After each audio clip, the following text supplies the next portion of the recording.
Good evening everyone, welcome back.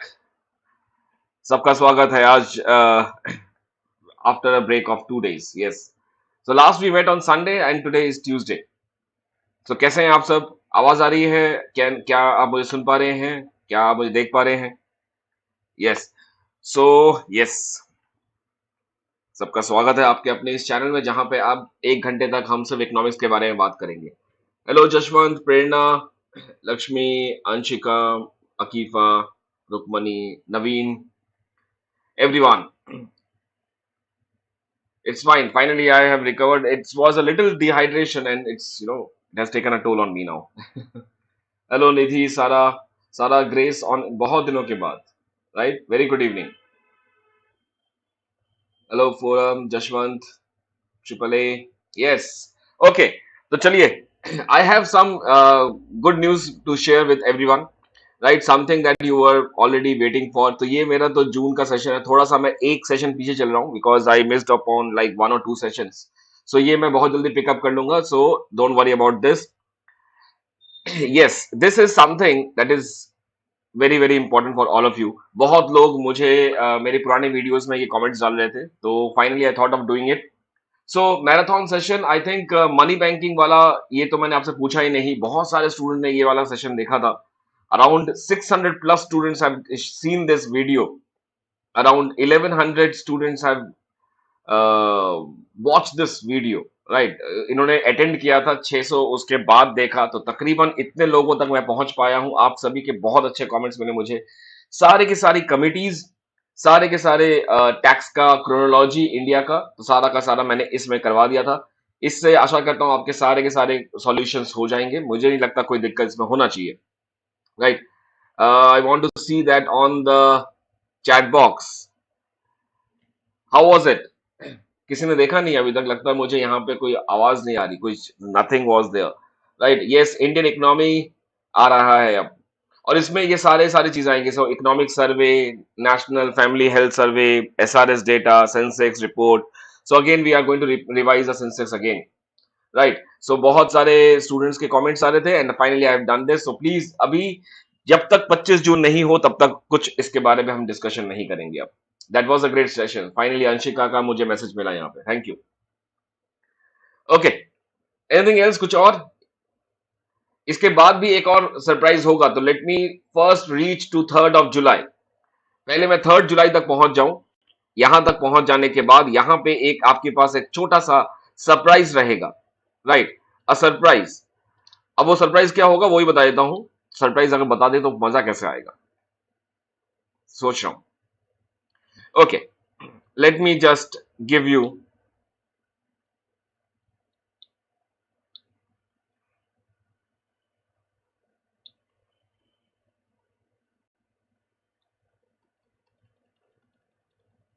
Something this. एक crash course होगा एक ऐसे सब्जेक्ट का जो ई से शुरू होता है, एस से खत्म होता है। राइट, इससे ज्यादा नहीं बोलूंगा मैं।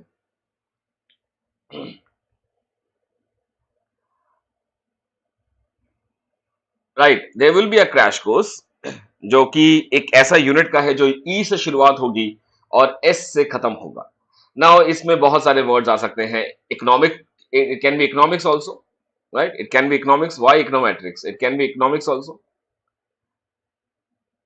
इकोनॉमिक सर्वे में लास्ट में एस नहीं आता अकीफा। इकोट्रिक्स, इकोट्रिक्स, अरे बाप रे, और सभी ने लिख दिया इकोट्रिक्स। सो अब क्या करें? ठीक है, इकोनॉमिक्स, या नवीन, नवीन जी बिल्कुल सही बात कर रहे हैं।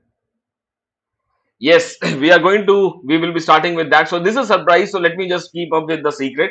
ये सरप्राइज है तो इसको अभी अभी नहीं खोलेंगे, लेकिन पहले 3rd July तक पहुंच जाए, इंडियन इकोनॉमिक पूरा कवर कर ले उसके बाद। और इसी बीच में एक और आपका वर्कशॉप भी आएगा, छोटा सा वर्कशॉप, जहां पे ठीक इससे शुरुआत में ही मैं आपको बता दूंगा करना क्या है। सो स्टे ट्यून, अभी अमित सर के साथ रहिए, बहुत सारी चीजें अभी हम करेंगे, आपका जेआरएफ जरूर निकलेगा इस बार। चलिए, पहला क्वेश्चन आज का, जून 2013। सो जो नए सेशन में मुझे इस सेशन में ज्वाइन कर रहे हैं, याद रखिएगा कि मैं 2021 से लेके 2000 जून 2013 से पहले पहले मैं सारे के सारे क्वेश्चन पेपर कर चुका हूं। एक पेपर छोटा सा रहता है जो कि मेरे ख्याल से दिसंबर 19 का है या जून 19 का है, जिसका पार्ट 2 रहता है। राइट, और all those followers please remember, एक छोटी सी बात और है, स्टूडेंट्स मुझे एक और चीज के लिए फोर्स कर रहे हैं, तो बहुत जल्दी उसको भी मैं लेके आऊंगा। जिन स्टूडेंट्स का 25 जून को बीएचयू का रैट का एग्जाम है, बीएचयू रैट का एग्जाम है, जिनका अभी है, सो उनके लिए भी मैं कुछ ना कुछ एक दो सेशन लेके आऊंगा इसी 25 जून से पहले पहले ही, ताकि वो पुराने पेपर्स को एक बार रिवाइज कर सके। Most probably coming Monday I am planning, because मेरा ऑलरेडी सेशन बना हुआ है, तो इसलिए मैं उसको अभी थोड़ा सा टीम से बात करके I have to schedule it. So most probably I am not committing it, but somewhere Monday या Tuesday, coming Monday and Tuesday को मैं बीएचयू रैट का कुछ करने वाला हूँ, राइट। सो इसको भी अवेयर रहिए, जो भी आपके दोस्त लोग हैं उनको बता दीजिएगा कि अमित सर ने प्लान कर लिया है, तो बहुत जल्दी अगले मंडे या ट्यूसडे को हम लोग बीएचयू रैट का कुछ एक करने वाले हैं। चलिए, सो इस क्वेश्चन को शुरुआत करते हैं। Under Cournot model of duopoly each duopolist will produce what, right.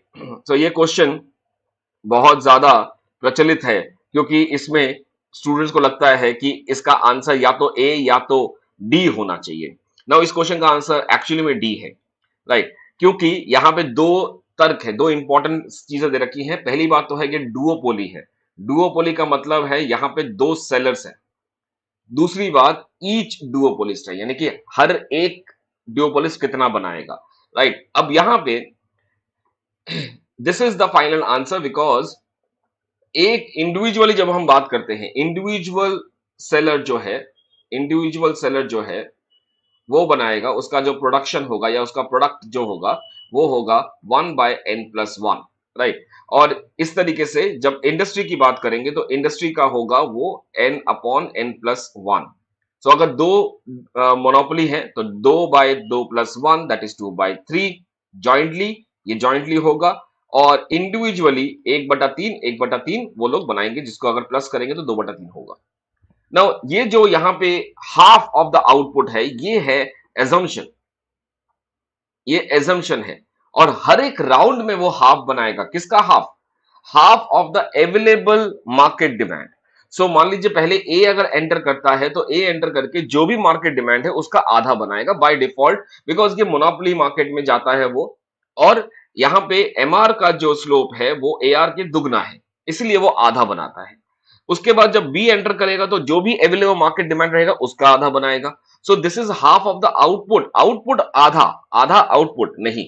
अगर यहां पे आप सोचेंगे तो ये सच में अगर दिमाग लगाएंगे तो half of the available market demand, available market demand, तब जाके ये ऑप्शन ए सही बनता है। बट इसका आंसर अभी जो है वो है 1/3 of the total output. I hope this problem is now clear. मुझे यहाँ पे कुछ चैट्स नहीं दिख रहे, is the chat box working fine? Am I still audible? Can you please somewhere कोई भी इसमें हाय हेलो लिख सकता है थोड़ा सा? मुझे चैट चलता हुआ नहीं दिख रहा, या लेट मी रिफ्रेश इट।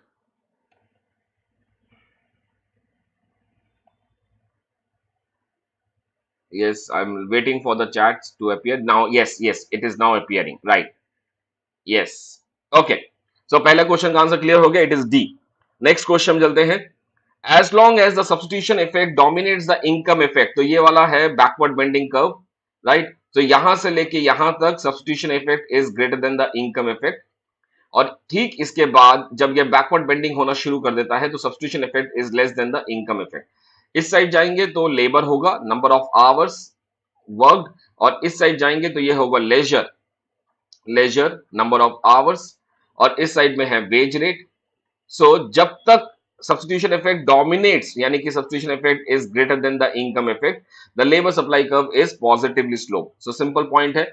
इसके बाद जब substitution effect is less then income effect हो जाएगा तो फिर ये नेगेटिवली स्लोप हो जाएगा, या फिर it is bending towards, right. So इसमें बहुत ज्यादा टेम्पटेशन होता है कि इसको बैकवर्ड बेंडिंग लिख दीजिए, लेकिन क्वेश्चन को पहले पढ़ो, किस सेंटेंस में कहां तक, किस कंडीशन तक वो जा रहा है, राइट। आई होप बहुत सारे यहाँ पे कमेंट्स भी आ रहे होंगे कि सर ये बैक, ये देखो, ये देखो, yes I was right, bending backward, no it is not bending backward. ध्यान से पढ़ो क्वेश्चन को, क्या लिखा हुआ है, राइट, अंडरस्टूड? कोई दिक्कत नहीं। Even if you have written the wrong answer, don't delete it, fine, you are in a learning phase, this is for everyone, please don't write it, don't delete it. This will be a self analysis diagnostic check कि आपने कहां गलती की।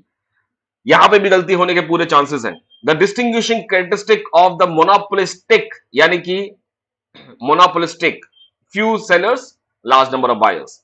So क्या क्या हो सकता है, थोड़ा दिमाग लगाइए. I will give you some seconds to think about it. Product differentiation, non-price competition, large number of firms and the freedom to entry and exit. Firms are interdependent. थोड़ा दिमाग लगा के बिना बुक खोले, बिना इसका सॉल्यूशन देके आप ऑनेस्टली इसका आंसर दीजिएगा. डायग्राम बना दिया नेहा जी, मैंने पीछे डायग्राम बनाया था, आपने देखा होगा. यस यस, क्या होगा इसका answer? Monopolistic, for example soap market, toothpaste market. Product differentiation definitely yes, सभी को पता है इसका आंसर प्रोडक्ट डिफरेंशिएशन होना चाहिए. नॉन प्राइस, अभी एक चीज देखना, आप में से अगर बहुत सारे लोगों ने कोड्स देख के आंसर देना ठीक करेंगे तो गलत हो जाएगा. पहले मोनोपोलिस्टिक कंपटीशन को समझो, उसके उसके अंदर क्या क्या कहानी है उसको समझो. Product differentiation definitely yes. Non price competition, non price competition क्या होता है इसके अंदर? प्राइस के साथ कोई कंपटीशन है? नहीं, प्राइस के साथ कोई कंपटीशन नहीं है. Why? Why? Because every firm enjoys a kind of monopoly degree. सभी फर्म के पास एकाधारी एकाधारी पावर होती है, क्योंकि वो खुद अपने ब्रांडिंग में खुद वो है, राइट. वो कोई और उसके ब्रांडिंग में नहीं आ सकता, बिकॉज उन्होंने वो वो जो प्रोसेस है, वो जो मेथड है, वो जो यूएसपी है, वो जो प्रोडक्ट डिफरेंशिएट किया है, उसके बैनर के अंदर उसको एक मोनोपोली फायदा मिलता है. So that is why it is non price competition. For example, अगर मान लीजिए हम एक बात करते हैं लक्स, तो लक्स ने जो साबुन बनाया वो कोई और आके लक्स नहीं बना सकता. सिमिलरली रेक्सोना ने अगर कोई साबुन बनाया तो वो कोई दूसरा आके रेक्सोना के नाम पे नहीं बेच सकता. तो ये रेक्सोना का हिसाब से है कि वो कितना प्राइस, कितना क्वांटिटी, उसमें क्या खुशबू डालेगा, क्या यूएसपी डालेगा, क्या डिफरेंशिएशन करेगा, वो उसकी पूरी की पूरी उसकी कॉल है, उसका उसका इंडिपेंडेंसी है यहाँ पे, ठीक है. Large number of firms and freedom to entry and exit, ये बिल्कुल परफेक्ट कंपटीशन की तरह चलता है. कोई भी आ सकता है, कोई भी जा सकता है, बट लॉन्ग रन में जाके वहां पे कोई आएगा भी नहीं, जाएगा भी नहीं. शॉर्ट रन में होगा तो there is no free entry to barriers. बहुत स्टूडेंट्स ने मुझे इसके बारे में लिखा कि सर ये तो गलत होता है, in monopolistic we have the entry to barrier. नहीं है, मोनोपोलिस्टिक में कोई भी एंट्री नहीं है, कोई भी बैरियर नहीं है. No barrier in monopolistic, no barrier. कोई भी आ सकता है, कोई भी जा सकता है. बिल्कुल बिल्कुल परफेक्ट कंपटीशन की तरह है ये. So this is correct, this is correct. Firms are interdependent, no, ये गलत हो गया. हर एक फर्म के पास अपना मोनोपोली पावर है, वो क्या फिक्स करना चाहे वो खुद सोच सकता है. So this is incorrect. 1 2 3 is are correct. So I will go with option number C. Option C. Are we through with this? Furqan? yes, non price competition, yes, very fantastic. चलिए नेक्स्ट क्वेश्चन चलते हैं. Moving to the next question. Monopoly is a Pareto inefficient. बिल्कुल सही बात है, monopoly Pareto inefficient है, because इसमें कौन सी कंडीशन पूरी नहीं होती? पहली बात, अगर हम कंजम्पशन एफिशिएंसी की बात करें तो कंजम्पशन एफिशिएंसी हो जाएगा MRS X Y is equal to MRS X Y of A and B, ये हो जाएगा. लेकिन जो प्रोडक्शन एफिशिएंसी है ये नहीं होगा. तो यहां पे एमआरटीएस एल के जो है एक्स का, it is not equal to MRTS L K of Y. और तीसरी चीज, जब हम जनरल इक्विलिब्रियम में आते हैं, जनरल इक्विलिब्रियम कंडीशन में आते हैं, सो नॉर्मली हम लोग देखते हैं कि M R X X Y of A is equal to M R X X Y of B, जो कि marginal rate of product transformation यानी कि ट्रांसफॉर्मेशन कर्व के स्लोप के बराबर होता है. लेकिन in monopoly what we have is M R marginal rate of product transformation is equal to MRTSLK, ये करता है वो. तो इसी वजह से तीसरी कंडीशन फुलफिल नहीं होती है. That is why monopoly is a Pareto inefficient. बिल्कुल सही है ये पॉइंट, राइट. क्योंकि पॉइंट नंबर 1 क्लियर होता है, लेकिन पॉइंट नंबर 2 और पॉइंट नंबर 3 क्लियर नहीं होता है. In that is why monopoly is Pareto efficiency की फर्स्ट ऑर्डर कंडीशन यानी कि मार्जिनल कंडीशन वो पूरी नहीं कर पाते हैं. परफेक्ट कॉम्पिटिशन कर लेता है. It would be possible to change the allocation of the resources to make the amount of income he would be prepared to pay in exchange of the reduction in the prices. Definitely yes. इसका मतलब क्या है कि अगर हम monopoly को कोई पैसा दे, राइट, और पैसा देके बोले कि नहीं आप इसका प्राइस कम कर दीजिए, मैं आपको पैसा दे रहा हूं बट आप इसका प्राइस कम कर लीजिए, वो पॉसिबल है because monopoly is a profit motive. उसके लिए क्या मतलब रखता है, उसके लिए प्राइस इंपॉर्टेंट है। अब इसी तरीके से सरकार जो है वो हमें वही कर रही है कि हमें सब्सिडी, वो सब्सिडी देती है मोनोपोलिस्ट को, और आउटपुट चेंज कर देती है, आउटपुट ज्यादा कर देती है, प्राइस कम कर देती है। So this is definitely yes. So इसका मतलब है कि इसकी वजह से अगर सरकार कोई सब्सिडी दे या मोनोपोलिस्ट को कोई भी प्राइस की जगह कॉम्पनसेट कर सके, तो मोनोपोली जो है वो भी पैरेटो एफिशिएंसी की तरफ चला जाएगा। वाई? बिकॉज यहाँ पे MR marginal rate of product transformation, transformation curve का जो इक्वालिटी है marginal rate of technical substitution से, वो हटके ये हो जाएगा एमआरएस के साथ, ये एमआरएस के साथ हो जाएगा। यानी कि जो प्रॉब्लम मोनोपोली में थी वो प्रॉब्लम अब खत्म हो जाती है और वो परफेक्ट कंपटीशन की तरफ चला जाता है। सो अगर मोनोपोलिस्ट को सब्सिडी मिलता है, प्राइस वही चार्ज की जगह पे उसको अगर सब्सिडी दिया जाता है कि नहीं आपको हम इतना ही प्राइस दे रहे हैं, लेकिन ये सब्सिडी के रूप में आएगा, आप आउटपुट ज्यादा कर दीजिए, तो he will be doing this. So definitely yes, इसी की वजह से ये पैरेटो इनएफिशिएंट होता है। तो this is R and A both are correct and R is a correct explanation of A. I will go with the code A. I believe yeah, this is all fine with everyone. All fine? Clear? Next. Let's move to the next question. बहुत अच्छा question है ये, question बहुत जगह पे repeat हुआ है, बहुत सारे पेपर्स में रिपीट हुआ है, राइट। एमपीएल अपॉन एमपीके कहते हैं कि ये चेंज नहीं हो रहा है if does not changes with the proportionate change in labour and capital. जब लेबर एंड कैपिटल चेंज होता है तो ये चेंज नहीं हो रहा है, that is it is constant. इसका लिंक बहुत इंपॉर्टेंट है, ये लिंक जो है ये हिक्स के मॉडल से, हैरड के मॉडल से मिलता है, ये हिक्स एंड हैरड के न्यूट्रलिटी से मिलता है, राइट, न्यूट्रल टेक्निकल प्रोग्रेस से है ये। तो जब ये खासियत है कि जब MPL upon MPK is not changing, इसका मतलब है कि this is about Cobb Douglas production function. First of all पहली बात, कॉफ डगलस प्रोडक्शन फंक्शन, तो इसका मतलब है यहां पे सीआरएस होगा, डेफिनेटली ये प्रॉपर्टी है, राइट, सीआरएस होगा। सीआरएस का मतलब है कि लैम्डा की वैल्यू लीनियर है, राइट, यानी कि लैम्डा वैल्यू इज 1, यानी कि दिस इज डेफिनेट कि ये होमोजीनियस है, राइट, यहां तक तो ये प्रॉपर्टीज में आ जाता है। लेकिन जब एमपीएल अपॉन एमपी के चेंज नहीं होता, इसका मतलब है ये वो स्पेशल केस है होमोजीनियस का जो कि होमोथेटिक भी है, राइट। अब होमोथेटिक का मतलब क्या है, होमोजीनियस का मतलब क्या है, तो पहले मैं इसको थोड़ा समझा देता हूं। होमोजीनियस का मतलब है अगर मैं प्रोडक्शन को लिखता हूं, suppose y is equal to 100 k 0.6 l 0.4, ये क्यों किया मैंने, because MPL MPK does not changes, right. तो इसका मतलब है कि ये कॉफ डगलस प्रोडक्शन फंक्शन की बात हो रही है जहां पे आपके पास सीआरएस है, सीआरएस है इसलिए alpha plus beta is equal to 1 होगा। तो ये मैंने कर दिया, यहाँ पे alpha plus beta is equal to 1। अब हमें इसका होमोजीनियस चेक करना है, तो होमोजीनियस के लिए we will put let k is equal to lambda K and l is equal to lambda l, ये कर लेंगे। अब इसके बाद जब हम देखेंगे तो इसका आंसर जो है वो लैम्डा की वैल्यू जो है वो 0.6 प्लस 0.4 आएगी, that is lambda value is equal to 1। तो ये सीआरएस हो गया, राइट, ये तो पता है, ये प्रॉपर्टी है। लेकिन ये होमोथेटिक है कि नहीं है, इसके लिए क्या करेंगे, dy बाई डी के ये निकालिए, और dy बाई dl देखिए, it should B rising function, ever increasing function, ever increasing function. इसका मतलब अगर हम इसको यूटिलिटी से सीखें तो ये हो जाएगा monotonic, monotonic preferences. Monotonic preferences का मतलब है that is ever increasing function, her time ये बढ़ता रहेगा, एवर इंक्रीजिंग फंक्शन। तो इसका मतलब है when MPL upon MPK does not changes, और इसको अगर सरल भाषा में सीखना है तो ये होमोथेटिक फंक्शन क्यों है, क्योंकि अगर मैं किसी भी तरह का एक आइसोक्लाइन लगाऊं तो ये सेम रहेगा। The slope of this point, the slope of this point is not changing, not changing.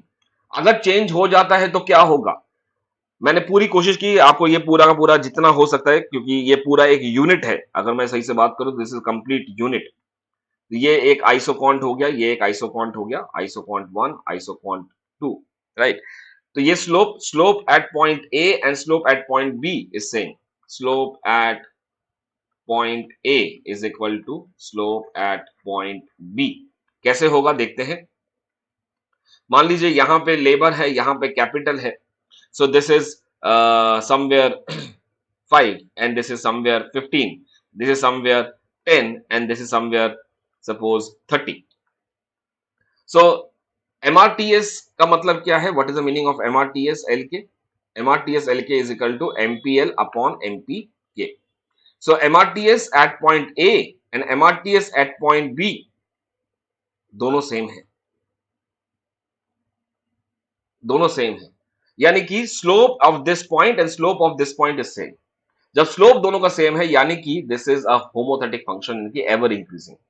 अगर ये नहीं हुआ, इसकी जगह पे if we have something like this, just give me a second, something, yes, SC should be positive. Okay, wait,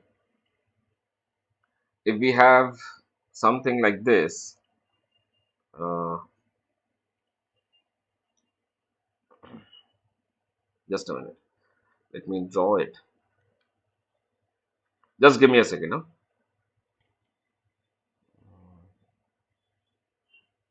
Okay, let's see if I draw it like this, right now अगर मैं इस जगह पे देखूं, just a minute, this is slope increases, नहीं, इसमें graph को गलत कर दिया मैंने, ये वाला इट विल बी इंक्रीजिंग ना, तो ये थोड़ा सा टेढ़ा जाएगा।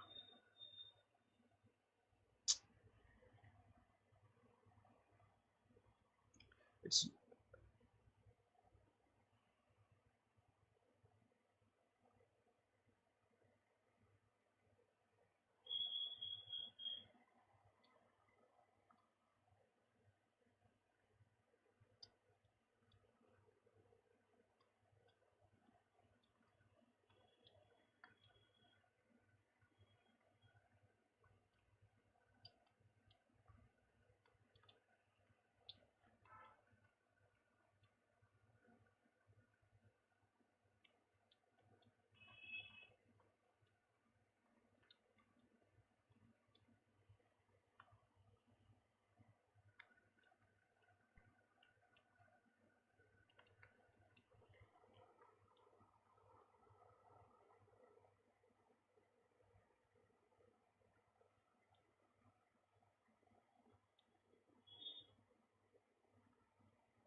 just give me a second।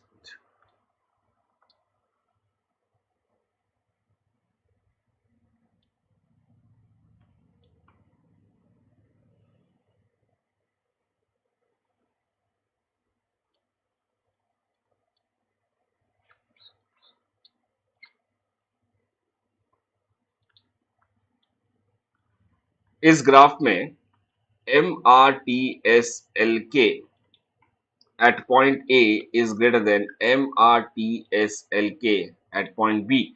So this is a case जब हमारे पास लेबर डीपनिंग है, ये लेबर डीपनिंग। सो अगर स्लोप बढ़ता है, if the slope is rising, slope is rising, slope rising का मतलब है MPL upon MPK is rising, तो ये हो जाएगा कैपिटल डीपनिंग। अगर किसी भी तरीके से स्लोप अगर डिक्रीज होता है यानी कि MPL upon MPK is falling, so this implies it is a labour deepening process. So बहुत सारे केसेस का मैंने एक साथ दे लिया है। ये आप इस टेंजेंट को देखिए, look at this tangent is steeper, उसके बाद फ्लैटर हो जाता है, यहां पे ये फ्लैटर है फिर ये स्टीपर होता है, सो ये फ्लैटर से स्टीप होता है और ये स्टीपर से फ्लैटर होता है। तो स्टीपर से जब फ्लैट होगा तो हम बोलेंगे कि स्लोप जो है कम हो रहा है।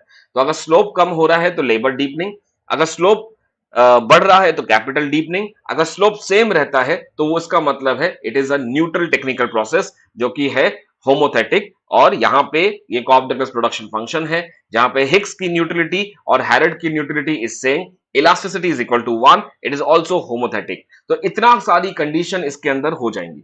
आई होप थोड़ा सा टाइम लगा मुझे इस क्वेश्चन को समझाने में, but it is clear to everyone.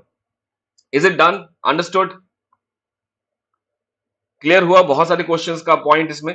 Capital deepening वाला पॉइंट भी मैंने इसमें ले लिया, capital deepening, labour deepening, so MRTS change जब होगा तो फिर कैसे होगा, वगैरह वगैरह। Any doubt still? Any doubt? If you have please let me no.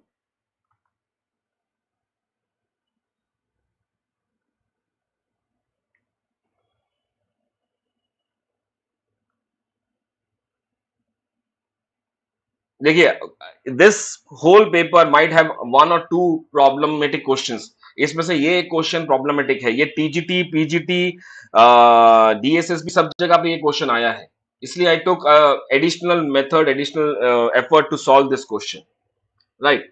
चलिए next. Okay, agency of agency theory of the firm, ठीक है, X efficiency. Okay, this is तो Leibenstein maximum utility, this Edgeworth. देखो Edgeworth box first time used by whom? Edgeworth box was first time used by Wilfred Pareto, right? मेरे notes में ये लिखा हुआ है, that is why it is giving me happiness कि हाँ मैंने ये लिखा हुआ है and everybody knows it now. Okay, so agency गया Jackson and Jensen and Maclean, and X efficiency goes for yes, this one will be Harvey Levestein, utility will be Williamson, so ये जाएगा 2 4 3 and 1, 2 4 3 1, it is B, it should be B, एक बार check कर लीजिएगा। I think next, at the point of tangency between the short run average total cost and long run average total cost, the short run marginal cost is. So at the point of tangency between the short run average cost, अच्छा ये envelope curve हो गया, यहाँ पे हो गया point of tangency short run and total long run. The short run, this is the short run, it is SMC, right? It will B equal, right? अगर tangency है, तीनों की टेंजेंसी है, तो तीनों की टेंजेंसी का मतलब है यहीं से लॉन्ग रन भी निकलेगा, राइट? इस क्वेश्चन का दूसरा इंटरप्रेट भी हो सकता है, एक बार देखते हैं इसको, बिकॉज LAC जो है वो कंटेन करता है, तो it can have SSC like this. Minimum point ये है, this is SAC, this is LAC। अब SMC जो है वो यहां से काट सकता है, राइट?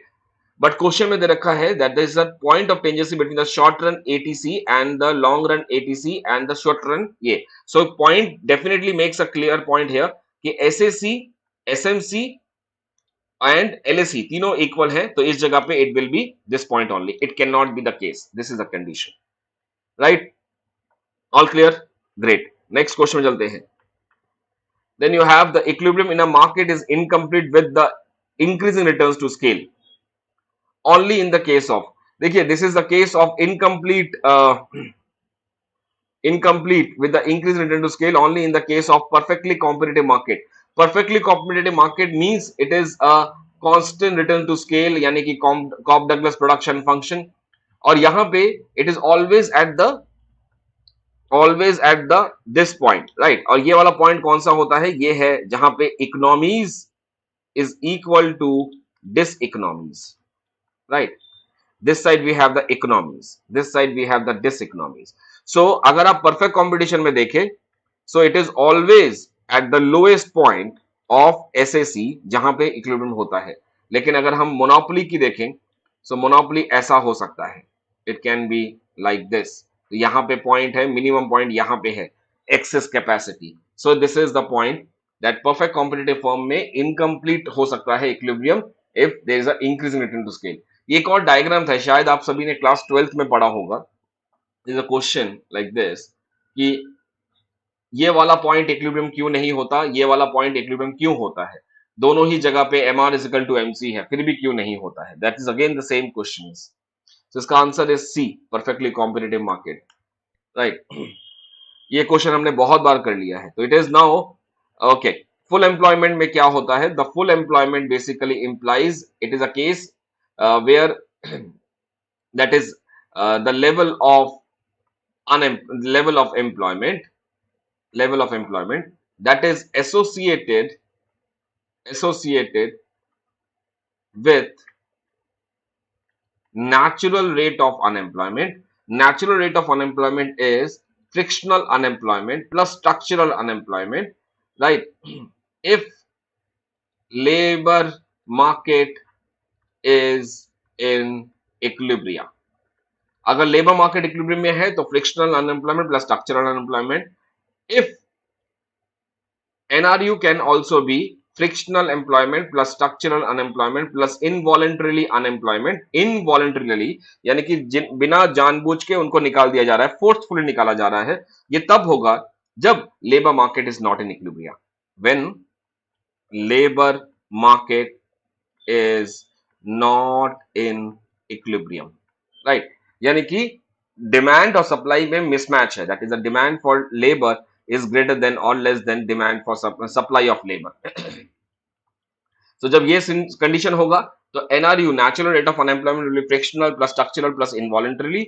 और जब नॉर्मल लिखा है कि कुछ भी नहीं है, it is NRU, right? NRU का मतलब फुल एम्प्लॉयमेंट में जो लेवल ऑफ अनएम्प्लॉयमेंट होगा वहां पे क्या होगा? It is a frictional unemployment plus structural unemployment.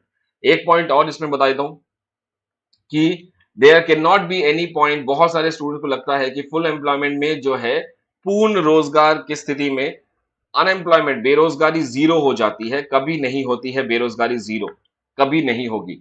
There will be always NRU. और यही फिलिप्स ने बोला था, AW फिलिप्स ने, कि तकरीबन 5.5% के करीब जो है किसी ना किसी इकोनॉमी में ये अनएम्प्लॉयमेंट रेट रहता ही रहता है, राइट? तो यहाँ पे उसको लूप मिला था, राइट? इससे ऊपर जाएंगे तो इन्फ्लेशन बढ़ेगा, इससे नीचे जाएंगे तो इन्फ्लेशन नहीं बढ़ेगा. तो that is what the point is.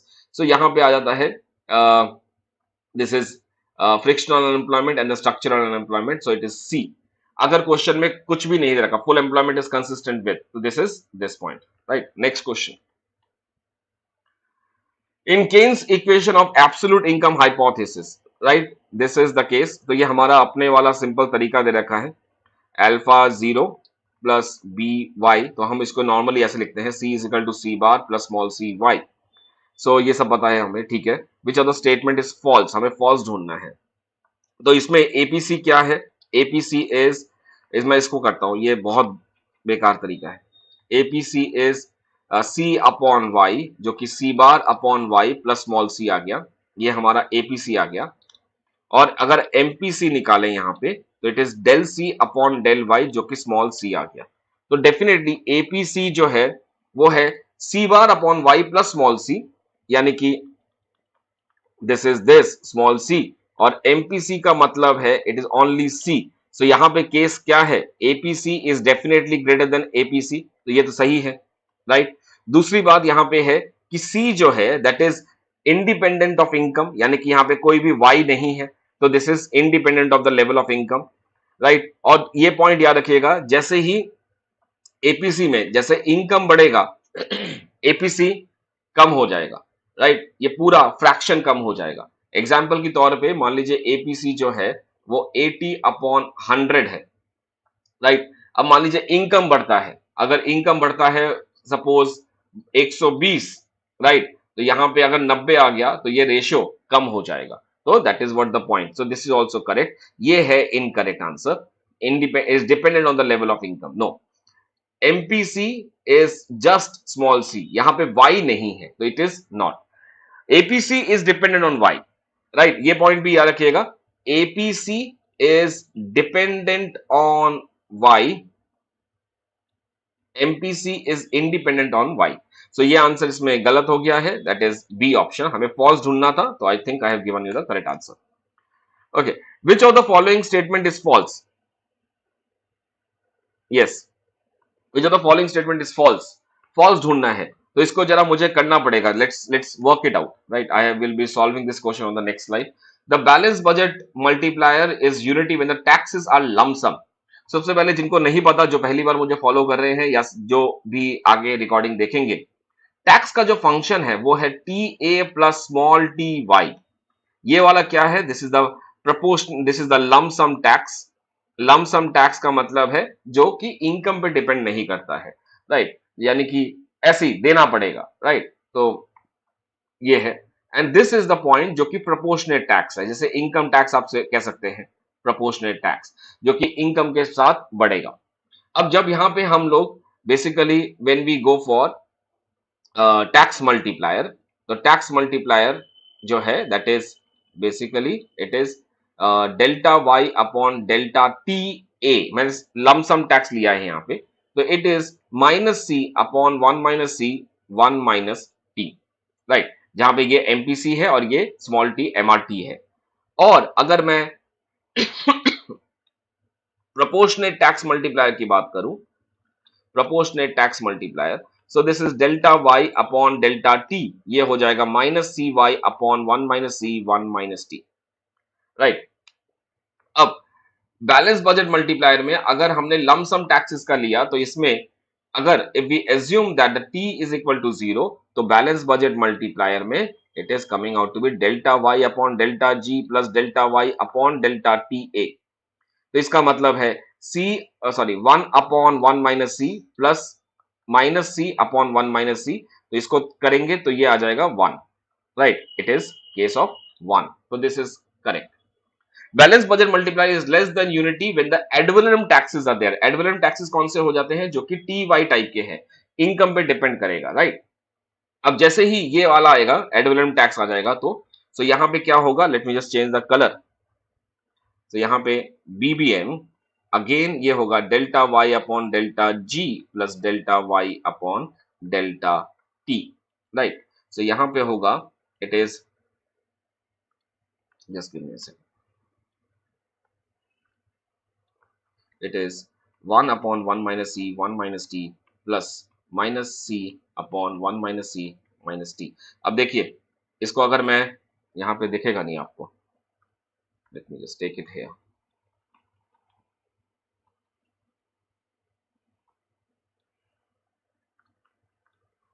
If I just take the LCM, तो ये होगा ये। अब ये जो है definitely it is less than one, क्योंकि न्यूमरेटर वन माइनस सी है, डिनोमिनेटर में ज्यादा है वन माइनस टी है, so it is less than one, so this is also correct. Tax multiplier is less than the government expenditure multiplier, right. इसको देखो, tax multiplier का मतलब क्या है, it is minus C, and what is government multiplier, it is one upon one minus C one minus T, तो ये minus में है तो टैक्स मल्टीप्लायर इज लेस, ये भी सही है, हमें फॉल्स ढूंढना है, तो this is the answer, that is tax multiplier is more than the government expenditure, so definitely yes, because ये वाला गलत है, माइनस सी है, तो टैक्स मल्टीप्लायर में माइनस सी है, राइट। तो यहाँ पे फिर भी अगर किसी को कंफ्यूजन होता है तो मैं एक दो पॉइंट्स और लिख देता हूं, इसको समझ लीजिएगा। सो अगर हम लमसम टैक्स मल्टीप्लायर निकालते हैं, लमसम टैक्स मल्टीप्लायर निकालते हैं, तो इसका मतलब है delta Y upon delta T A is equal to minus C upon one minus C one minus T. ये तब होगा जब MRT is greater than zero. If MRT is less than zero, तो delta Y upon delta T A is equal to minus C upon one minus C, ये तब होगा जब t is equal to zero. अच्छा, अब अगर हम जाते हैं प्रोपोर्शनेट टैक्स मल्टीप्लायर पे, जो कि ऑप्शन नंबर बी के साथ है, that is add valorem taxes के साथ, यहां पे स्मॉल टी रहेगा और हम लोग इसके साथ करेंगे, डेल्टा टी के साथ करेंगे। So this is minus C one C Y one minus C one minus T के साथ जाएगा, राइट। गवर्नमेंट मल्टीप्लायर की बात करें यहां पे, तो government expenditure multiplier, this is delta Y upon delta G is equal to one upon one minus C one minus T, ये है। तो ये सारे के सारे फॉर्मूले याद रख लीजिएगा, बिकॉज ये बहुत बार पूछे गए हैं, एक दो बार नहीं, बहुत बार, 2020 में भी पूछा गया, 21 में भी पूछा गया, हर बार पूछा जाता है ये क्वेश्चन। इसका आंसर जो है that is D is the incorrect answer here. Lump sum tax यहां बोला है, ये देखिए इशिता, लमसम टैक्स यहां बोला है, आप देख सकते हैं इसको, right. It is unity when the lump sum taxes are there, तो लमसम टैक्सेस का मतलब वहां पे स्मॉल टी नहीं है, राइट। कोई और पॉइंट इसमें,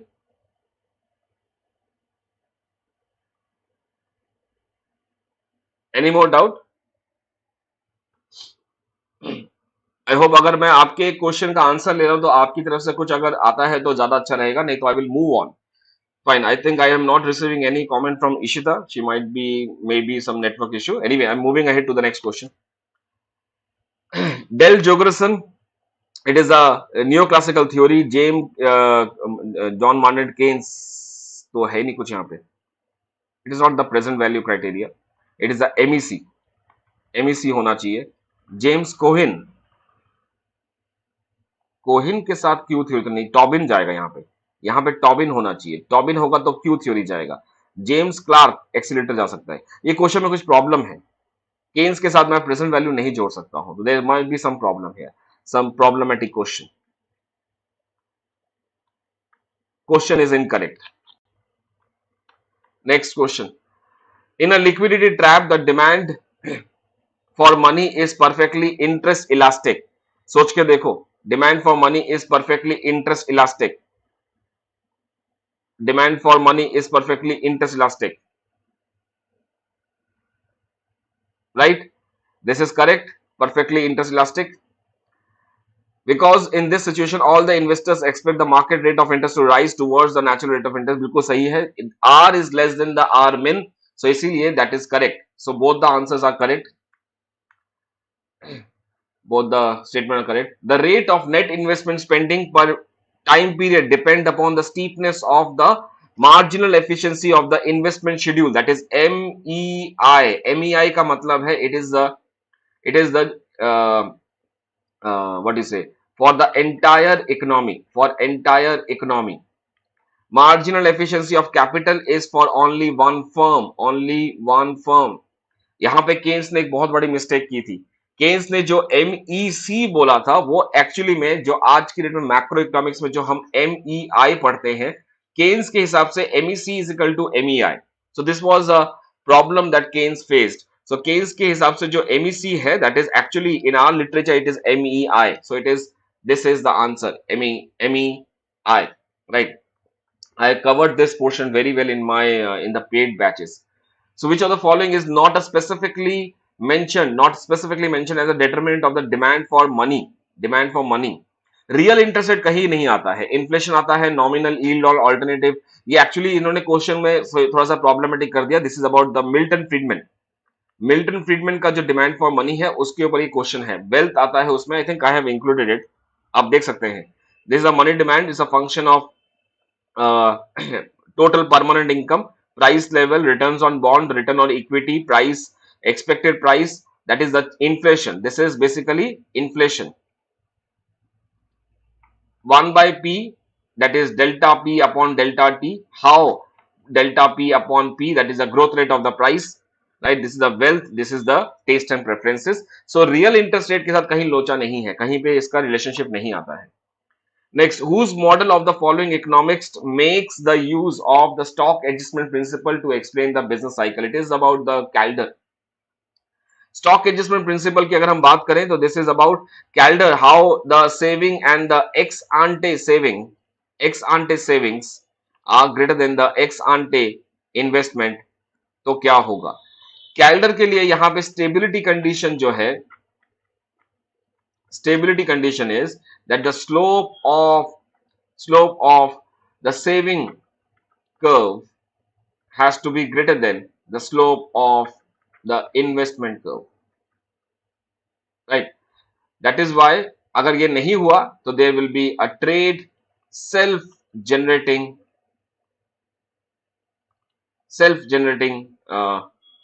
issue आ जाएगा यहाँ पे. ठीक है. So it is the Calder he started with. जिसको याद नहीं आ रहा थोड़ा सा मैं याद दिला देता हूँ. ये वाला फिगर आपको अगर, अरे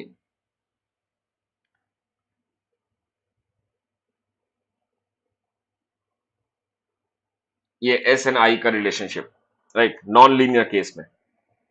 the concept of vicious circle in the poverty was actually given by Ragnar Nurkse. इसमें और कुछ नहीं है. Simple. Inverted U hypothesis or shape income distribution is associated with the Kuznets. Simon Kuznets. Again, very simple question. The component of HDI. Component of HDI. It is basically longevity, infant mortality नहीं आता है, educational attainment और the standard of living. Infant mortality इसलिए नहीं आता है because PQLI में आता है ये। पीक्यूएलआई में we have the life expectancy at age 1 और एचडीआई में we have the life expectancy at age 0। इसीलिए इन्फेंट मोर्टेलिटी हम इसमें नहीं लेते हैं, एचडीआई में नहीं लेते हैं। इट इज 1, 3 एंड 4 और इसका ज्योमेट्रिक मीन लेते हैं, अर्थमेटिक मीन नहीं लेते तीनों का। Arrange the proponents of the classical theory of development in a sequential order. Okay सबसे पहले एडम स्मिथ आए थे, राइट, डेफिनेट है ये तो। एडम स्मिथ के बाद इस टाइम पे आई थिंक मैल्थस इसके बाद थे। स्मिथ की डेथ हुई थी 1790, मैल्थस की हुई थी 1833-34 समथिंग, 33-34। जेएस मिल सबसे यंग है, इसमें यंग थे, 1868 में इनकी डेथ हुई थी और रिकार्डो 23 में मरा था। So it should be 2, then you have 4, then you have Ricardo पहले आना चाहिए इसमें। It should be 1 and then 3. This should be the sequence.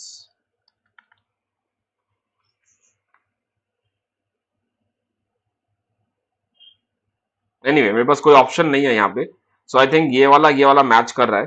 I will go with this. It should be 2, 4, 1, 3. Right? I hope this point is clear. 2, 4, 1, 3. Smith, Malthus, Ricardo, Mill. Smith, Malthus, Ricardo, Mill. Ricardo मेरे ख्याल से रिकार्डो पहले आएगा, yes, तभी होना चाहिए। मिल बाद में आए थे। In Marxian scheme money turn into commodity, commodity turn into M dash.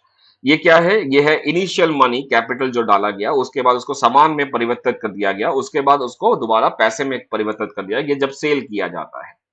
So this is a production process, right, where m dash is greater than the m, definitely because m dash जो है ये total revenue है, total revenue has to be greater than the cost of production, तभी इसके पास surplus value निकलेगा। बिल्कुल सही है ये जी, correct. The main cause of surplus value is the raw, बिल्कुल नहीं, it is the labour, it is the labour, right. इसको हम एमसीएम डैश मॉडल भी बोलते हैं। ये कार्ल मार्क्स का एमसीएम डैश मॉडल है, that is money converted into commodity, commodity के बाद उसको बेच दिया गया, दोबारा पैसे आया, वो पैसा जो है वो पहले वाले से ज्यादा होगा बिकॉज वो प्रॉफिट दिखाता है।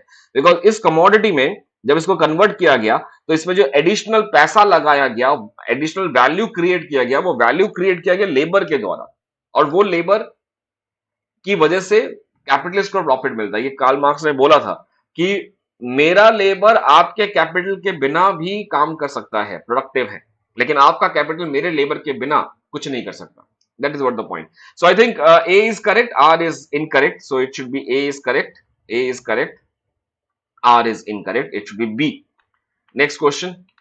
चलते हैं। Structural view of underdevelopment, laissez-faire policy, departmental scheme of expanded reproduction. So जो जो आता है पहले मैं वो कर लेता हूं, मुझे जो पहले थॉट में आ जाता है, राइट, ओके। मेरे ख्याल से ओके, गोल्डन कहां पे है? गोल्डन एज ऑफ एक्यूमुलेशन, थोड़ा सा गड़बड़ हो रहा है इसमें, यस। सो स्ट्रक्चरल व्यू जाएगा चेनरी के साथ, laces fair policy will be going with laces fair कहां पे है? कार्ल मार्क्स, क्लासिकल ही जाएगा ये, right? So then you have the departmental scheme of expanded reproduction, material regeneration, production, mode of production, transformation, वो सब चीजें हैं। golden age of accumulation, steady state of growth, it should be 2 1 4 3, 2 1 4 3, it is the A answer, 2 1 4 3। next, critical minimum effort thesis, knife edge equilibrium, bastard equilibrium, ये वाला आ गया, सही है, big push theory, ठीक है। Let's match it. सो ये हो गया इसके साथ, नाइफ एज इक्विलिब्रियम हो गया हैरेट के साथ, बास्टर्ड गोल्डन हो गया इसके साथ, Richard F Khan, and big push theory हो गया रोजेंटिन रोडान के साथ, राइट। यहाँ पे बास्टर्ड का वैसे कुरीहरा आना चाहिए था, Kenneth Kurihara, anyway it is fine, it is 3-4-1-2, 3-4-1-2, एक बार चेक कर लीजिएगा, यही होगा 3-4-1-2, right. Next question,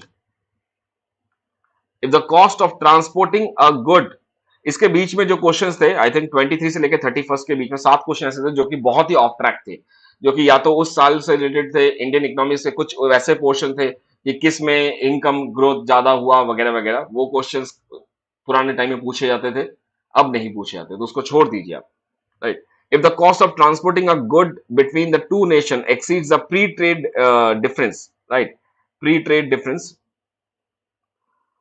for the goods between the nations, then the trade in that good is possible. The transportation, cost of transportation of goods, जैसे the cost of transportation exceed the cost of transportation exceed the pre-trade difference. अच्छा, जितना पैसा लगा रहे हैं pre trade difference, pre trade difference मान लीजिए कि बिफोर ट्रेड एक कंट्री में प्राइस है 100 रुपए, दूसरे कंट्री में प्राइस है मान लीजिए 80 रुपए, कॉस्ट लगता है 50 रुपए, सो प्री ट्रेड इसका आ रहा है 20 रुपए का डिफरेंस। सो तो अगर 20 रुपए का फर्क है, मैं 20 रुपए की जगह पे कॉस्ट ले रहा हूं इतना, दैट इज इम्पॉसिबल, कौन लेगा, इट इज इम्पॉसिबल।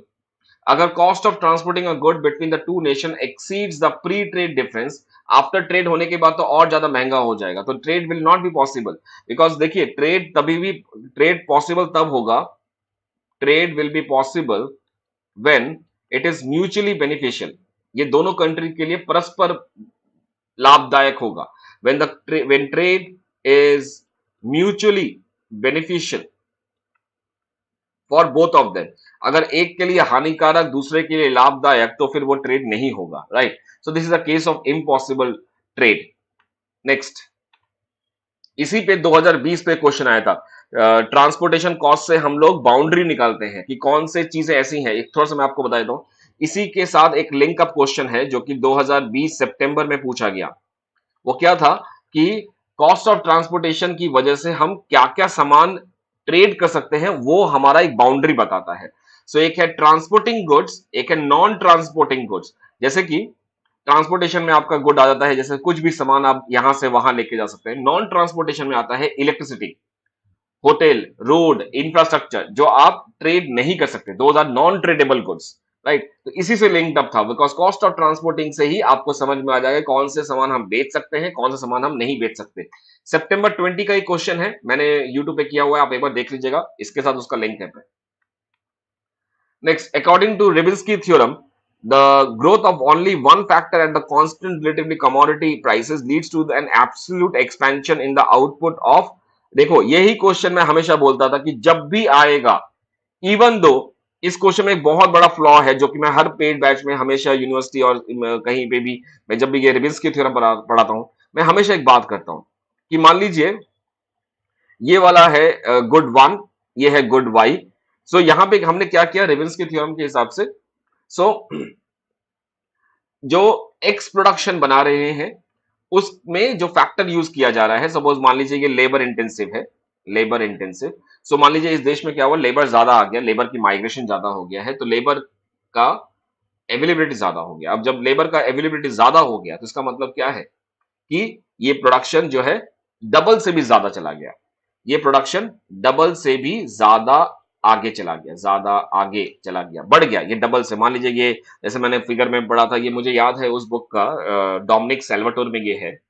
सो अगर यहाँ पे उन्होंने बोला था कि ये 70 है और यहाँ पे उन्होंने बोला कि तकरीबन 270, 140, 160 है, तो ये जो ज्यादा है डबल से भी ज्यादा हो गया, तो ये क्या हुआ, यहाँ पे भी देखो ऊपर गया है। सो ये कभी भी फिगर में याद रखना, हमेशा it is actually showing, figure is showing कि दोनों बढ़ रहे हैं, लेकिन हकीकत में क्या है, it is only the x factor that is increasing, ये वाला ही बढ़ेगा।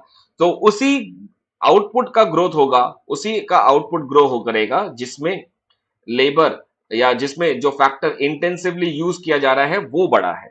सो it is the commodity using the growing factor intensity.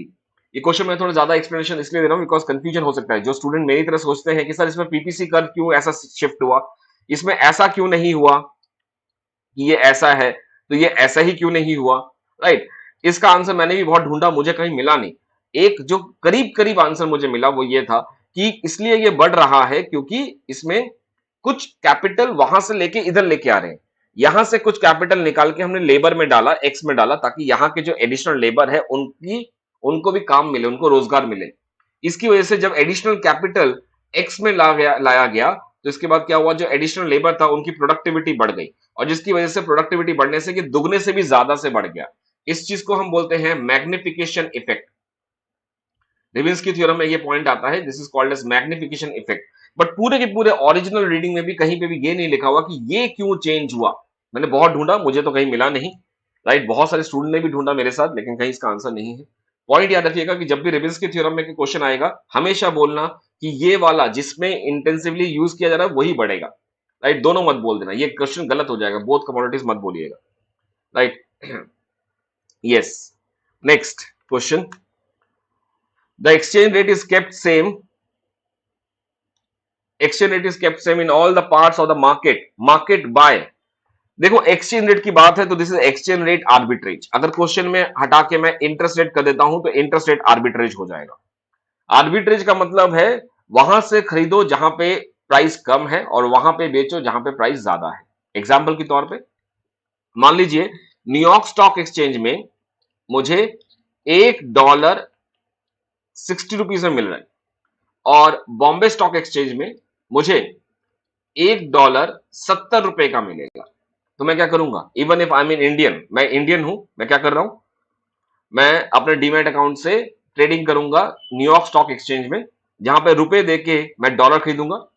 और यहां से मान लीजिए मैंने $2 खरीद लिए, तो $2 खरीदे ₹120 में, और ये $2 आके मैं बॉम्बे स्टॉक एक्सचेंज में बेचूंगा, तो मुझे यहां पे कितना मिलेगा, $2 का मुझे मिलेगा 2 इंटू 70 यानी कि ₹140।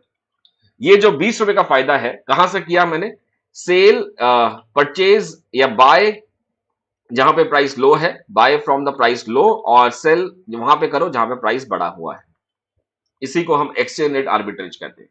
सिमिलरली इंटरेस्ट रेट आर्बिट्रेज वहां होता है जहां पे डोमेस्टिक कंट्री का जो इंटरेस्ट रेट है that is either greater than or less than the international rate of interest. ये मंडल फ्रेमिंग में पढ़ा होगा आपने कि जब भी अगर डोमेस्टिक का रेट ज्यादा होगा तो बाहर से लोग हमारे देश में पैसा लगाएंगे, और हमारे देश का अगर इंटरेस्ट रेट कम हो जाएगा तो हमारे देश से पैसा बाहर चला जाएगा।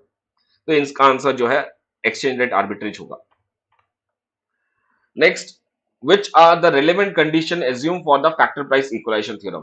देखो फैक्टर प्राइस इक्वलाइजेशन थ्योरम का मतलब है कि रेशियो सेम हो जाएगा। तो फैक्टर प्राइस इक्वलाइजेशन तभी होगा जब एचओ थ्योरी या एचओएस थ्योरी काम करेगा, राइट। एचओएस थ्योरी काम करेगा तो फैक्टर प्राइस इक्वलाइजेशन काम करेगा, राइट। तो यानी कि फैक्टर प्राइस इक्वलाइजेशन के काम करने के लिए वो सारी की सारी चीजें चाहिए जो कि एचओएस थ्योरम में चाहिए होती है, right। Example, the countries are characteristic by different factor endowment। So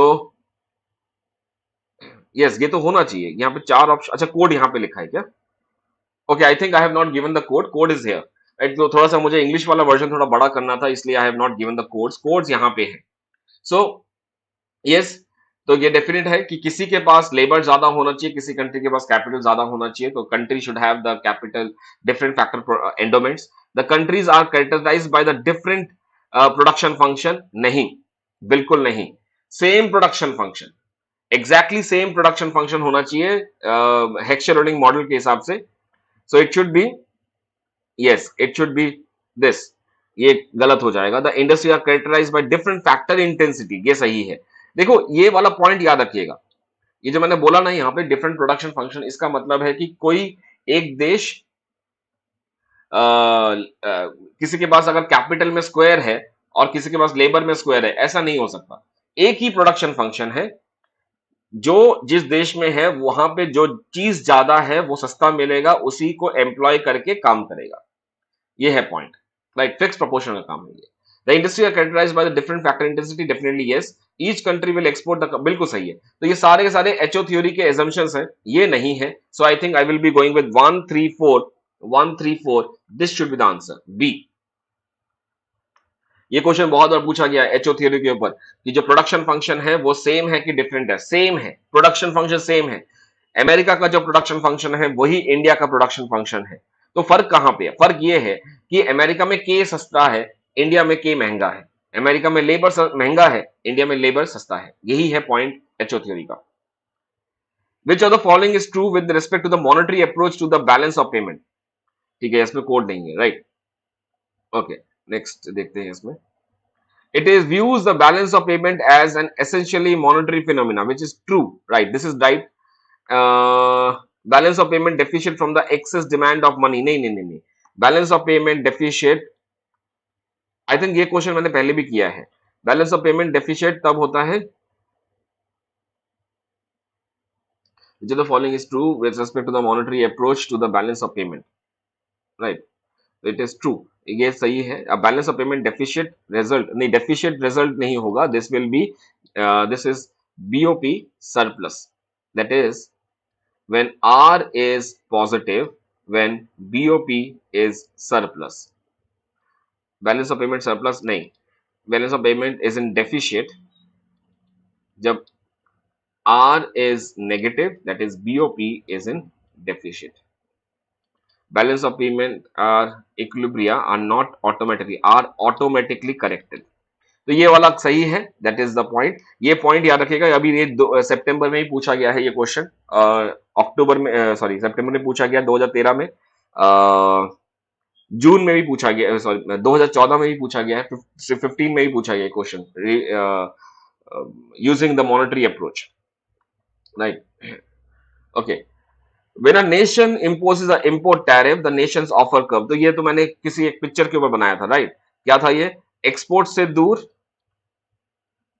import से, इंपोर्ट के पास, इंपोर्ट के पास, ये हो गया कितने दूर कितने पास, तो एक्सपोर्ट से दूर इंपोर्ट के पास, वाह, राइट। तो अब इसमें मान लीजिए अगर हमने ऐसा ऑफर कर्व बनाया, ये ऑफर कर्व है, तो यहाँ पे नेशन 2 है, यहाँ पे नेशन 1 है, राइट, और ये नेशन 2 का एक्सपोर्ट्स है, ये नेशन 1 का एक्सपोर्ट्स है, यानी कि ये वाला नेशन 2 का इंपोर्ट है, और ये नेशन 2 का एक्सपोर्ट है, यानी कि ये नेशन 1 का इंपोर्ट है, राइट। तो अगर ऑफर कर्व लगा, टैरिफ कर लगा दिया, तो ये ऑफर कर्व नीचे की तरफ आ जाएगा।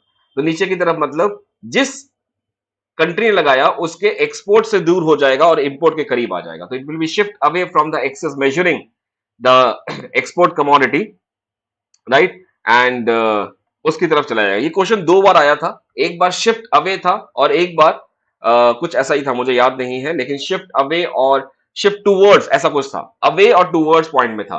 तो ये याद रखिएगा, एक्सपोर्ट से दूर इंपोर्ट के पास, जिस स्टेट ने लगाया, जिस कंट्री ने लगाया, उसके जिस एक्सिस पे एक्सपोर्ट है उससे दूर चला जाएगा और उसके इंपोर्ट के करीब पहुंच जाएगा, राइट। आई थिंक बहुत सारे स्टूडेंट को इसके बारे में पता है, राइट। चलिए नेक्स्ट क्वेश्चन।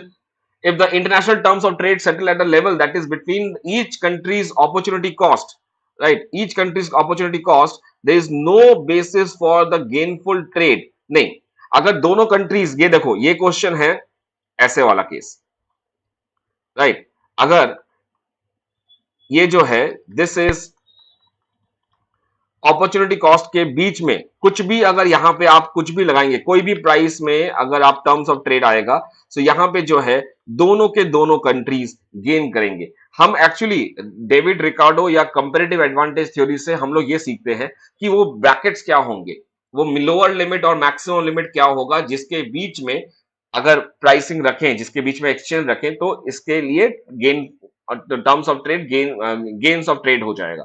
सो अगर international terms of trade is settled between the countries to opportunity cost, दोनों कंट्री के अपॉर्चुनिटी कॉस्ट के बीच में है, उसका भी फायदा इसका भी फायदा होगा, तो they both will be gaining.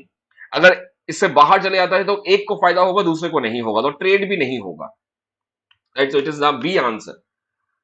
Okay, ये क्वेश्चन तो आप लोग खुद करेंगे, राइट। मैंने I have spend around like 11.5 hours इस पे, ये आप सभी के सभी करना। संडे को आई have done Sunday I have done the committee special, right?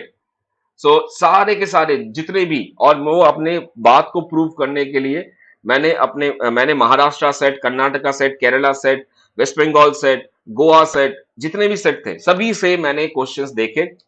तकरीबन 150 के करीब, 120 के करीब क्वेश्चंस मैंने देखे होंगे। हो सकता है कि मैं नंबर गलत बोल रहा हूँ, ये 91 या 120 के करीब क्वेश्चंस होंगे, मुझे याद नहीं है, लेकिन इतने क्वेश्चंस थे। पूरे के पूरे क्वेश्चंस सारे के सारे मिला के 56 कमिटीज ऐसे बनती है, 56 कमिटीज बनती हैं जिनको आपको याद रखना पड़ेगा, राइट? वो सारी की सारी, सरकारिया कमेटी, गापोरिया committee, then Bagchi committee, Jha committee, Chelliah committee, ये माथुर नहीं है, ये मेताई कमेटी है, मेताई कमीशन है ये, राइट? सबसे पहला यही था। हिल्टन यंग कमीशन, बहुत सारा मैंने देखा है, तो इसको आप वहां से करेंगे, right? Will that be done? वहां से करके आप मुझे बता देना। जिसको नहीं पता कि मैं किस चीज के बारे में बात कर रहा हूं, आप सभी के सभी प्लीज उस पीडीएफ को डाउनलोड जरूर कर लीजिएगा, बिकॉज वो पीडीएफ का फायदा आपके लिए बहुत है। ऐसा कोई है जिसको नहीं पता उसके बारे में, तो I can share the link, but ये सभी के लिए बेनिफिशियली मैंने किया है, right? Move to the next question then. What is relevant for the zero based budgeting? Zero based budgeting में क्या होता है कि हर साल हम एक नए स्क्रैच से शुरू करते हैं, कहीं पे कोई प्रीवियस या बैलेंस फॉरवर्ड या बैलेंस कैरिड फॉरवर्ड नहीं होता है, right? So let's see the question here. Each time item of expenditure challenge in the pre budget review, ये तो उसमें भी होता है, नॉर्मली परफॉर्मेंस में भी होता है। No minimum level of expenditure allowed, ये भी नहीं होता है कि हर बार आपको मैच करना पड़ेगा कि भाई आपको क्या चाहिए, what is the thing that you are going to plan, what is the plan and what is the demand, right? Expenditure of each item is increase marginally, expenditure is increase marginally, relevant मेरे ख्याल से तो ये भी नहीं है। Most of the item is taken for granted, ये prepared in the next, क्या कुछ गड़बड़ आ रहा है इसमें? Which of the following are relevant for zero based budgeting? एक सेकंड जरा दोबारा देखते हैं। Each item of expenditure challenge in the pre budget, नहीं ये परफॉर्मेंस में भी है। No minimum level of expenditure is allowed to taken as, ये मैं ले सकता हूं। Expenditure of each item is increase marginally and this is, ये होता है नॉर्मली परफॉर्मेंस बेस्ड बजटिंग में, जो इंडिया में चलता था। आज की डेट में आउटकम बेस्ड बजटिंग है।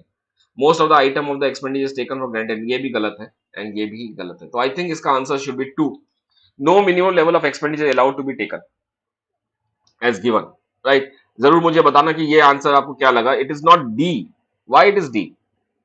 Most of the item in the expenditure taken for granted when budget is prepared for next period, यानी कि अगर आप मान के चलिए कि हम कहते हैं कि नहीं, फूड फॉर वर्क प्रोग्राम करना है, so food for work programme में जब हम इसको आगे लेके चलते हैं, नहीं लास्ट नेक्स्ट ईयर कर लेंगे, नेक्स्ट ईयर करते हैं, नेक्स्ट ईयर का ये बजट हमें मिल जाएगा, ये होगा most of the item of the expenditure taken for granted.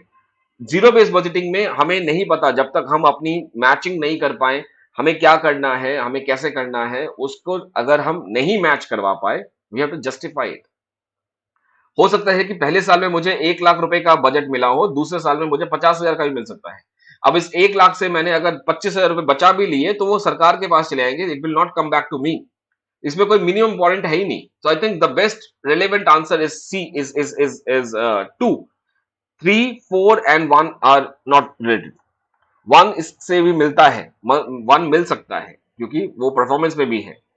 Optimum income tax, this is basically Ramsey rule, right? Inverse elasticity rule. Income theories of politics. तो मेरे ख्याल से this will be economic theory of politics, right? तो ये जाएगा Peter fire, नहीं Peter fire नहीं, एक second, this is Anthony downs. Anthony downs ये वाला कई बार डेमोक्रेसी के नाम पे भी आता है, इनका काम डेमोक्रेसी के ऊपर था, एंथनी डाउन्स का। Local public good, Charles Tiebout, that is voting by footing, voting by footing.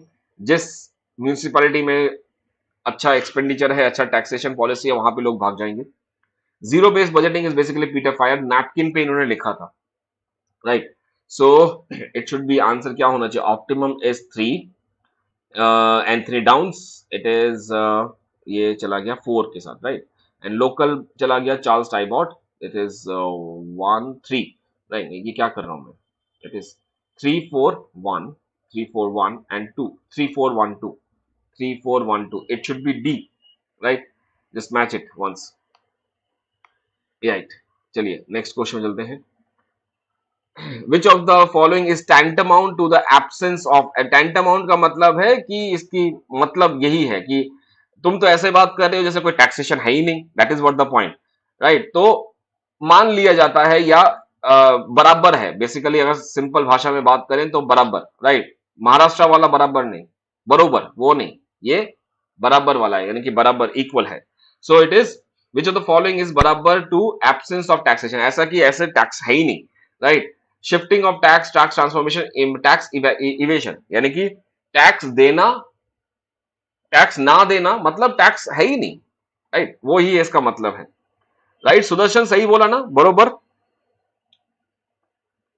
Tax evasion, Sudarshan अगर है तो अभी हंसेगा, या कोई और मराठी मनुष्य है तो हंसेगा कि सर आप बरोबर को कहां बराबर से मिला रहे हैं, राइट? चलिए next.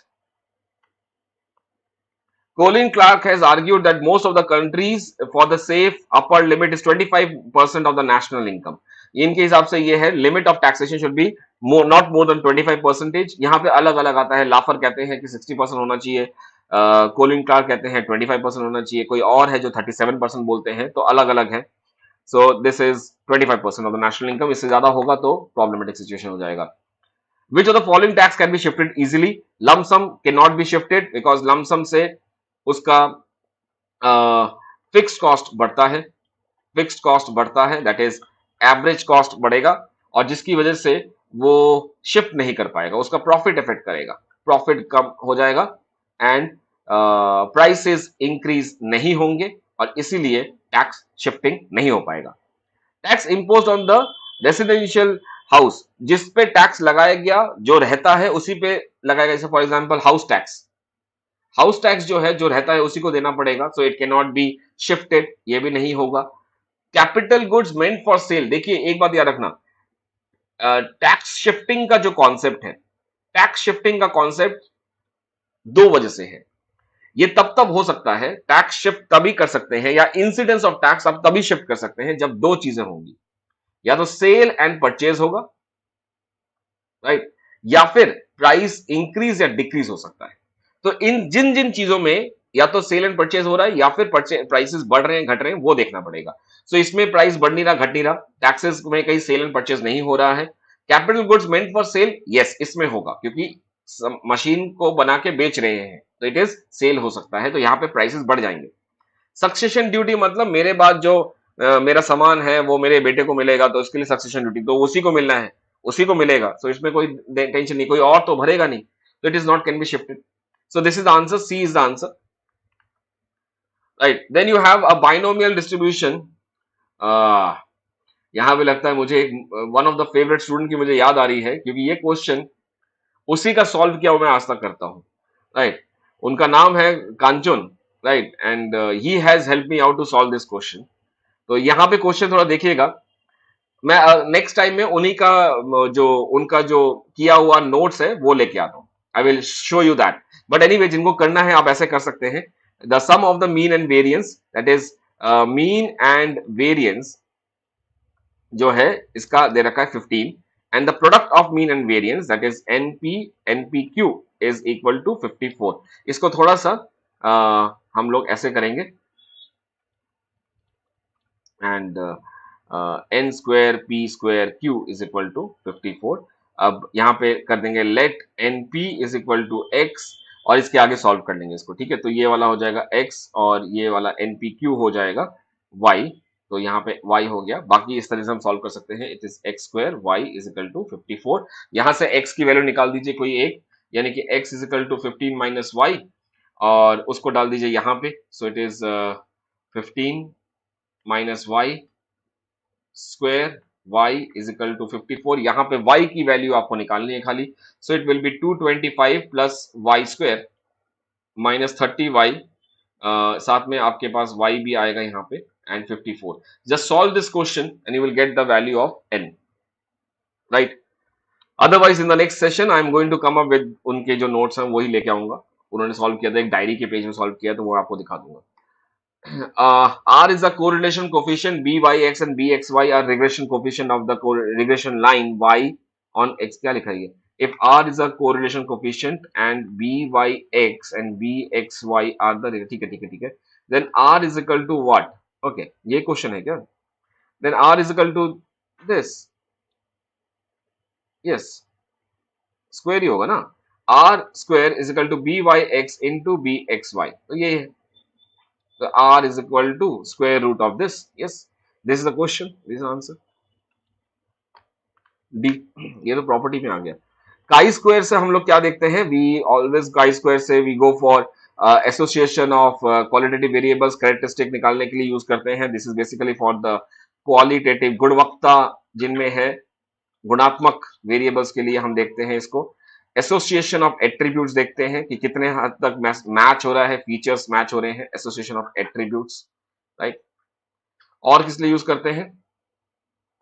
We also go for the difference between the expected and observed variations. Observe variation values में क्या फर्क है दोनों के बीच में हम देखते हैं. Expected minus O, E minus O निकालने के लिए अब देखते हैं. एनालिसिस ऑफ वेरिएंस तो हम लोग करते हैं एफ टेस्ट से, दैट इज एनोवा, राइट. तो ये नहीं है इसमें. Association between the qualitative variables, difference between the means of two distribution drawn from the same population में बिल्कुल नहीं. Difference between two drawn from ये तो जेड स्क्वायर यूज करेंगे, जेड यूज करेंगे इसमें. Difference between the two mean distribution drawn from different, again Z use करेंगे इसके लिए. This is the answer, B is answer. Okay. Random sampling implies observation are selected purposefully. Observations are random sampling. It is in the systematic manner. Ad hoc manner, ये question इस बार भी शायद आया था. Ad hoc manner नहीं है, right? मतलब अपने मनमानी से नहीं कर सकते. It is in a systematic manner. Random sampling में stratified sampling, systematic sampling ये सारा कुछ आता है. तो random sampling का मतलब it has to be done in a systematic manner, right? आप एक बार में निकाल के 3 बॉल नहीं निकाल सकते. अगर हर बार 3 बॉल निकालते हैं तो ठीक है, लेकिन एक बार में 1 बॉल निकाला, फिर 2 बार में 2 बॉल निकाले, फिर 3 बॉल, ये सब नहीं चल सकता, राइट. तो it has to be a systematic manner. और सिस्टमैटिक तरीके से अगर चलेंगे तो पहले वाला हमने रैंडम उठा लिया, उसके बाद हम we are following a sequence. So observations are selected in cluster purposively हो गया तो फिर ये नॉन रैंडम सैंपलिंग हो गया.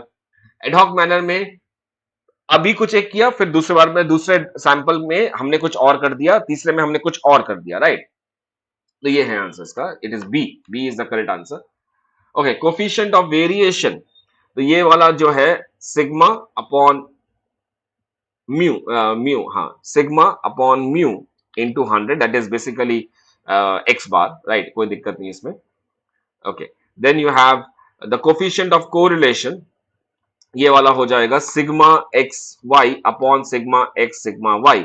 Coefficient of skewness, this is basically third mean, right. Sigma Q, कुछ गड़बड़ किया है यहाँ पे. थर्ड मोमेंट, ये मोमेंट थर्ड है, moment is third moment, right. And sigma coefficient of कर्टिसिस fourth moment and sigma 4. तो ये वाला जो है स्क्यूनेस जो है थर्ड बताएगा, कर्टिसिस जो है फोर्थ मोमेंट बताएगा, सेकंड मोमेंट बताएगा कि what is about variance, right. इसको याद रख लीजिए एक बार. सो फर्स्ट बताएगा, फर्स्ट मोमेंट बताएगा मीन, सेकंड मोमेंट बताएगा वेरिएंस, थर्ड मोमेंट बताएगा स्क्यूनेस एंड फोर्थ मोमेंट बताएगा क्या? कर्टिसिस, राइट. तो ये है. सो क्या आंसर होगा इसका? It is 3 4 2 1. 3 4 2 1. C is the answer. 3 4 2 1, right. Okay. The last question for the day. Fisher equation is ideal index. बिल्कुल डेफिनेटली यस, बिकॉज ये पूरा पूरा सेटिस्फाई करता है time reversal, factor reversal test. Definitely yes. So it is A, right. Done. So it is very simple. आज का date यहीं पे खत्म हुआ. So we have done this.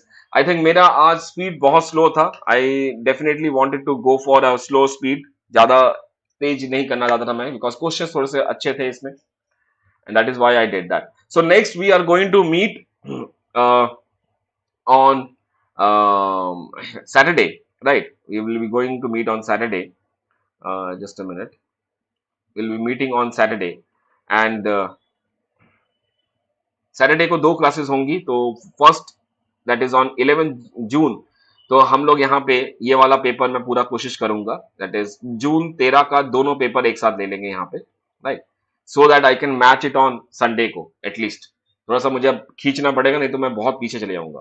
तो these two, and also, 11th June, we are going to start with a marathon public economics के questions and growth and development का। तो ये weekend भी आपका busy रहेगा मेरे साथ। So I think in 11th June I have collected questions around like 198, जिसको मैं कोशिश कर रहा हूँ 200 के करीब लेके जाऊं, राइट, 200 प्लस मैं लेके जाना चाहता हूँ। और ग्रोथ एंड डेवलपमेंट में भी अगेन वी हैव 250 क्वेश्चंस। सो ये जितने भी क्वेश्चंस आपको यहाँ से मिलेंगे, आप इनको चेक कीजिएगा कितना आप तैयारी कर रहे हैं। तो अभी today is Tuesday, Wednesday, Thursday, Friday, 3 दिन आपके हाथ में है। आपको पब्लिक इकोनॉमिक्स और ग्रोथ डेवलपमेंट जितना पढ़ना है पढ़ लीजिए। सैटरडे को मिलिए, सैटरडे संडे को मिलिए, लेट्स हैव अ प्रैक्टिस। देखते हैं कितने लोग कितने करते हैं इसको। सारे के सारे क्वेश्चन पोल में होंगे, आपको पूरा का पूरा ऐसा इन्वायरमेंट मिलेगा कि आप पेपर एक्चुअली में दे रहे हैं, right. So let's meet on Saturday and Sunday. And अगर कोई भी चीज समझ में नहीं आ रही हो, प्रॉब्लम आ रहा है, तो प्लीज मुझे कमेंट सेक्शन में जरूर लिखिएगा और बताना जरूर कि कैसा लगा क्लास, कैसा लगी, क्या कॉन्सेप्ट कुछ अगर रह गया हो तो I can take it up in the next class, but do write it. Thank you so much, and like share subscribe जरूर करना, and will meet in the next session. Thank you so much, bye bye.